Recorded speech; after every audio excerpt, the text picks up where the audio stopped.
Assalamualaikum warahmatullahi wabarakatuh. Ini kami akan mempresentasikan tugas besar kimia kelompok 13. Perkenalkan, nama saya Andrian Dwi Wijaksono, NPM 248. Perkenalkan, nama saya Nurisal Hawarizmi, NPM 24251. Perkenalkan nama saya Kevin Wisnu Surdana Junaidi, NPM 24252.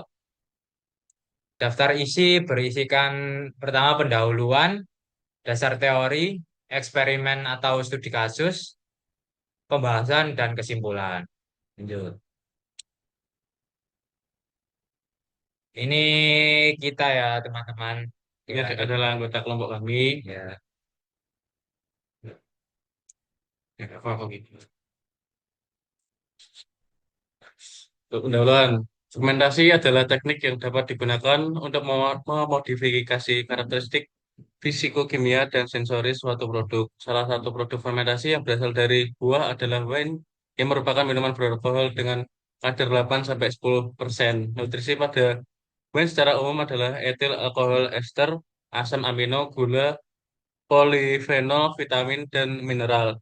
Minuman beralkohol dapat berasal dari nira pohon, aren, ataupun dari sari buah. Yang paling banyak digunakan sebagai bahan dasar minuman beralkohol dengan fermentasi pada umumnya adalah buah anggur. Dalam proses pembuatan minuman beralkohol, gula merupakan salah satu faktor penting karena gula difermentasikan oleh amir menjadi etanol dan CO2.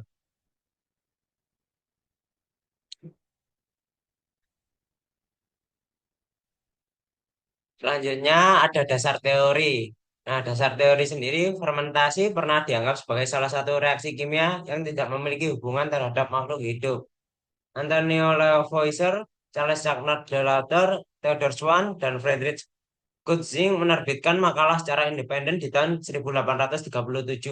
Diketahui bahwa ragi digunakan dalam pembuatan bir dan pembuatan anggur dalam beberapa generasi. Swan memperlihatkan bahwa fermentasi hanya bisa dimulai setelah penambahan ragi, baru dengan merebus jus anggur dan membunuh ragi. Temuan ini membuat banyak ahli kimia terus bersikap penolakan. Menurut mereka, organisme hidup mempunyai peran dalam terjadinya proses fermentasi. Fermentasi dan penambahan enzim merupakan contoh pengawetan secara biologis. Nah, di tahun 1857, Louis Pasteur merancang penelitian mengenai keberadaan ragi dengan proses fermentasi. Kemudian mendefinisikan fermentasi sebagai spontaneous generation theory. Produksi menggunakan enzim mikroba, asam organik, dan ragi. Memulai industri fermentasi di awal tahun 1900-an dan selama 30 tahun terakhir sejak abad ke-20. Banyak senyawa pelarut pakai teknik fermentasi. Wine merupakan minuman yang terbuat melalui proses fermentasi gula yang ada di dalam buah anggur, yang kemudian akan diubah menjadi alkohol. Yeast tersebut akan mengonsumsi kandungan gula yang ada pada buah anggur dan mengubahnya menjadi alkohol. Perbedaan varietas anggur dan strain khamir yang digunakan tergantung pada type dari wine yang akan diproduksi. Anggur atau wine adalah suatu minuman beralkohol yang rasanya manis, berbau harum, dan dibuat dengan cara fermentasi sari buah anggur oleh suatu mikroorganisme, yaitu ragi atau yeast dari jenis Saccharomyces cerevisiae. Lalu eksperimen atau studi kasus, yaitu yang pertama pilih buah anggur yang bermutu baik dan cocok untuk diolah menjadi minuman. Buah anggur yang cacat dipisahkan untuk tidak diolah. Yang kedua, hancurkan buah anggur dengan alat penghancur khusus. Kemudian masukkan ke dalam wadah yang terbuat dari plastik atau bejana anti karat. Yang ketiga, tambahkan SO2 sebanyak 100 ppm berupa garam sulfit yang berfungsi untuk mencegah terjadinya yeast yang tidak dikehendaki atau perubahan warna karena reaksi browning. Lalu yang terakhir, tambahkan biarkan yeast murni sebanyak 5 gram untuk setiap 20 liter jus. Penambahan yeast bertujuan untuk meningkatkan kemangkusan fermentasi. Ya, untuk selanjutnya masukkan jus anggur tadi ke dalam botol atau bejana plastik, kemudian ditutup dengan kain saring dan diikat erat-erat.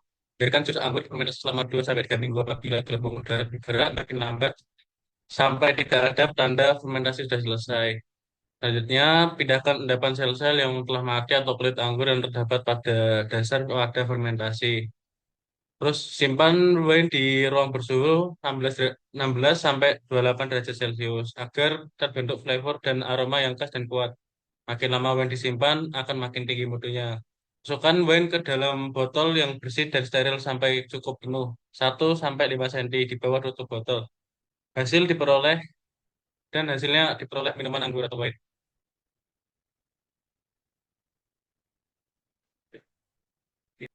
Yaitu pembahasan. Reaksi dalam fermentasi berbeda-beda tergantung pada jenis gula yang digunakan dan produk yang dihasilkan. Secara singkat, glukosa dengan senyawa kimia C6H12O6 yang merupakan gula paling sederhana. Melalui fermentasi akan menghasilkan etanol dengan senyawa kimia C2H5OH. Reaksi fermentasi ini dilakukan oleh ragi dan digunakan pada produksi makanan. Fermentasi alkohol pada beberapa mikroba peristiwa pembebasan energi terlaksana karena asam pirufat diubah menjadi asam asetat plus CO2. Selanjutnya, asam asetat dirubah menjadi alkohol.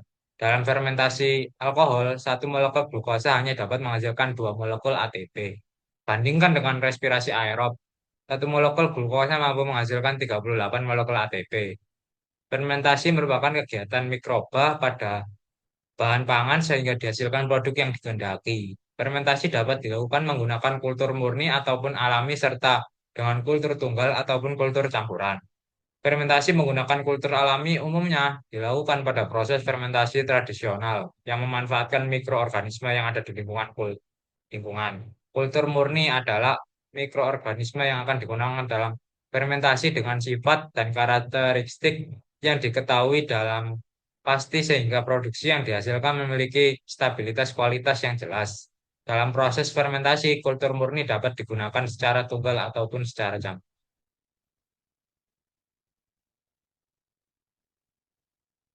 Nah, dari sini dapat disimpulkan bahwa satu, fermentasi alkohol atau wine dipengaruhi oleh beberapa faktor, di antaranya spesies sel, yeast, jumlah sel yeast, derajat keasaman, dan suhu oksigen. Dua, proses pembuatan wine adalah pemberian SO2, pengukuran kadar gula, penambahan kadar gula, penambahan biakan murni, fermentasi, racking, penjernihan, penyimpanan, dan pembotolan. Tiga, yeast Saccharomyces cerevisiae merupakan starter yang paling banyak digunakan dalam pembuatan wine. Empat, fermentasi wine menghasilkan reaksi C6H12O6 menjadi 2C2H5OH plus 2CO2 plus 2 NADH2 plus energi. Ya. Dan berikut adalah proses pembuatan wine.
kasih. Sekian dari kelompok kami. Terima Terima kasih. kasih. Dadah. Dadah. Dadah.